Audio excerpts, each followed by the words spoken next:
Est-ce que les jeunes devraient investir avant même de passer à acheter une maison? Je pense sincèrement que dès que tu commences à travailler, tu devrais commencer à faire des épargnes.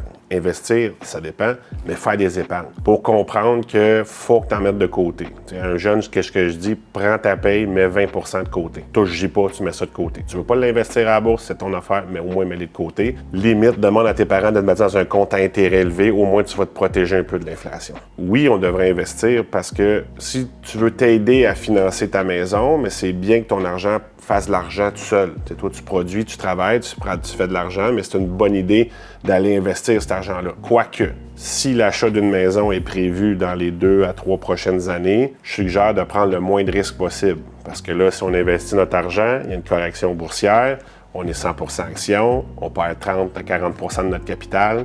En fait, ça, c'est plus une correction boursière, c'est un crash. Ça reste qu'on perd 40% de notre capital, donc c'est vraiment important de faire attention et de choisir comment on va investir cet argent-là. Mais oui, depuis votre jeune âge, commencer à investir, je pense que c'est hyper important.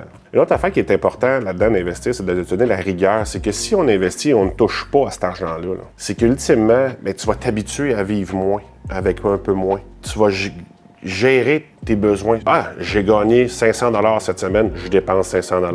Ah, j'ai gagné 500 $, je vais dépenser 600, je vais mettre 100 $ sur la carte de crédit, c'est pas grave, la semaine prochaine, je vais encore faire 500. Non. Si je fais 500 $ puis que je place, là, tout dépendant de votre budget puis vos dépenses, mais si vous habitez chez vos parents, il ne devrait pas en avoir tant que ça.